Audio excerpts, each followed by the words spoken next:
সম্মানিত দর্শক শ্রোতারা, আমি আপনাদের সামনে একটা ইমেজ দেখাচ্ছি। আচ্ছা, আমি দেখতে পাচ্ছি, আপনারা কি দেখতে পাচ্ছেন?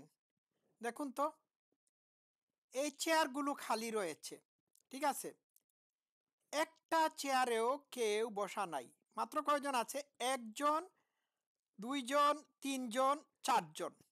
ওয়াও! আচ্ছা, এটি একটি সংবাদ সম্মেলনের দৃশ্য। এই সংবাদ সম্মেলনটি ডেকেছিলেন সংস্কৃতি উপদেষ্টা ফারুকী। কেউ নাই, কেউ নাই, কোনো সাংবাদিক এইখানে আসে নাই। আসবেই বা কেন? সাংবাদিকদের বাক স্বাধীনতা যখন এই ফারুকিরা হরণ করে নিয়েছে, তখন সাংবাদিকরা এইখানে আসার প্রশ্নই উঠে না। আপনারা কি মনে করেন? ঠিক না? এটি এটি তো ভয়ঙ্কর একটি ব্যাপার।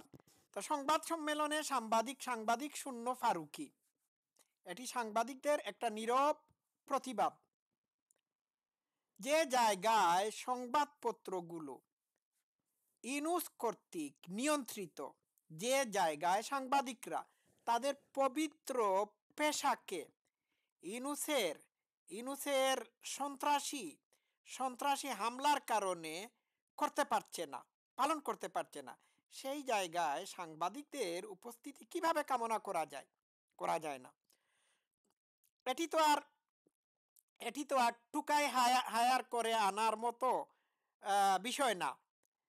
ফারুকী তো এইখানে কয়েক ডজন সাংবাদিককে হায়ার করে নিয়ে আসতে পারে নাই, অথবা বাইরে থেকে কোনো মানুষকে সাংবাদিক সাজিয়ে টাকা পয়সা দিয়ে হায়ার করে নিয়ে আসতেও ব্যর্থ হয়েছে। তো যে সাংবাদিক না, সে সাংবাদিক হিসাবে তো এইখানে আসবে না। ঠিক আছে, তো বোঝা যাচ্ছে যে এরা সবখানেই এরা জনশূন্য।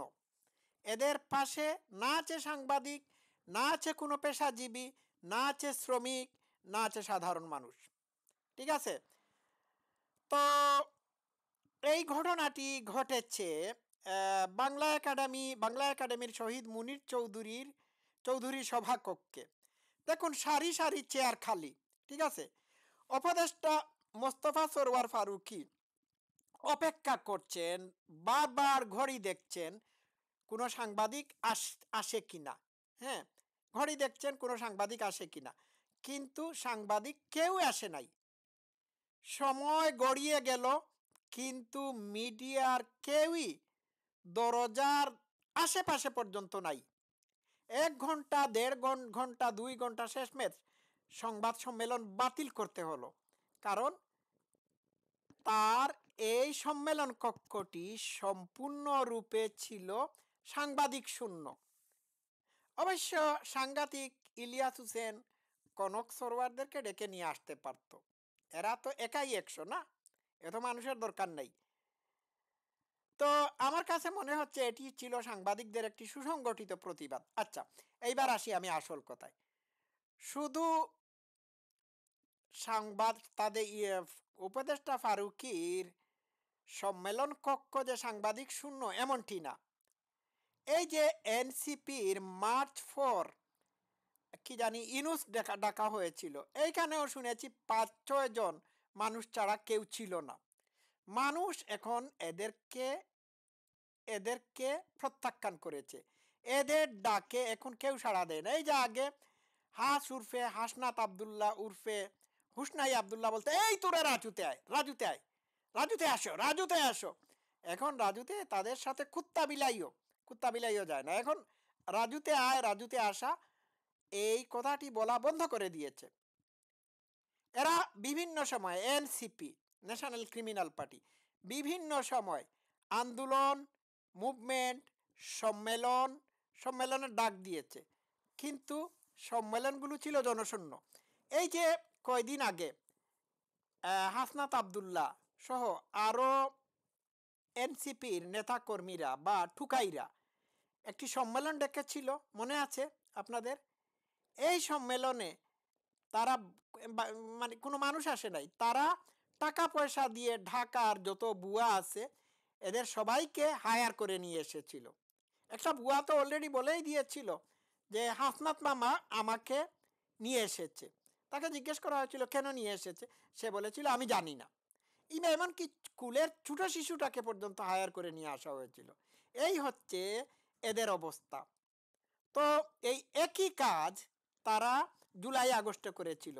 শেখ হাসিনার বিরুদ্ধে অছাত্রদেরকে হায়ার করে নিয়ে এসে ছাত্র সাজিয়ে মাঠে নামিয়েছিল। সমস্ত টুকাই শ্রমিকদেরকে তারা টাকা পয়সা দিয়ে হায়ার করে নিয়ে এসেছিল, যাতে করে তারা মিছিল মিটিং করতে পারে শেখ হাসিনার সরকারের পতনের বিরুদ্ধে। ঠিক আছে, এই কাজটি করা হয়েছিল। প্রতিটি উপজেলায় 15 থেকে 25 লক্ষ পর্যন্ত দেওয়া হয়েছিল জেলা উপজেলায়, যাতে করে টুকাইদেরকে হায়ার করে নিয়ে আসা যায়। যারা যে সমস্ত শ্রমিকরা বা সাধারণ মানুষরা বা বস্তির মানুষরা মিছিলে যেত, তাদেরকে 500 টাকা দেওয়া হতো। আর যারা পুলিশের গাড়িতে ঢিল পাটকেল মারত, তাদেরকে দেওয়া হতো 1000 টাকা করে।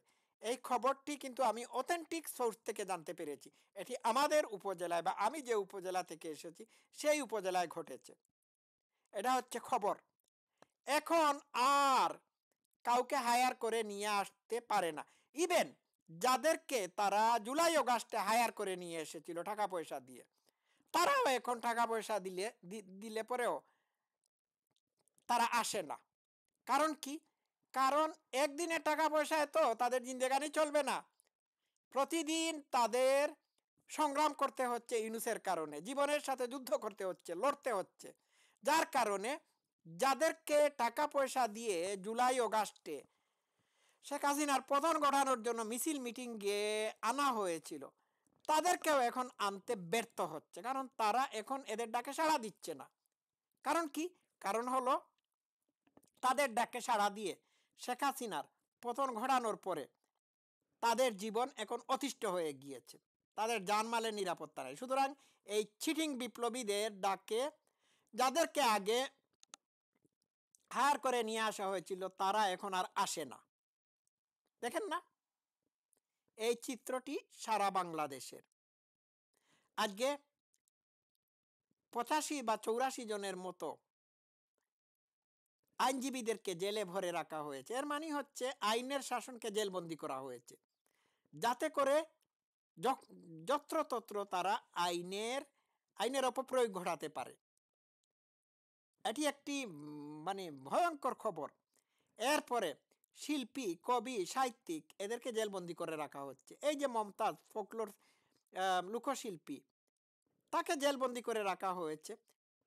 এর মানে কি? এর মানে হলো তাকে জেলবন্দি করে রাখার মানে হলো যে পুরা বাংলাদেশের লোক সংস্কৃতিকে জেলে কারাগারে পাঠিয়ে দেওয়া বা কারাগারে চিরতরে বন্দি করে রাখা।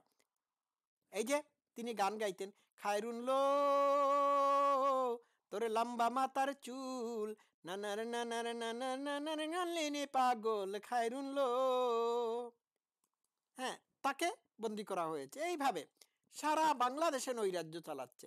আর চলে না, এদেরকে থামাতে হবে। ঠিক আছে, ইউনূস হটাও, দেশ বাঁচাও। সবাই ভালো থাকবেন। Love you all.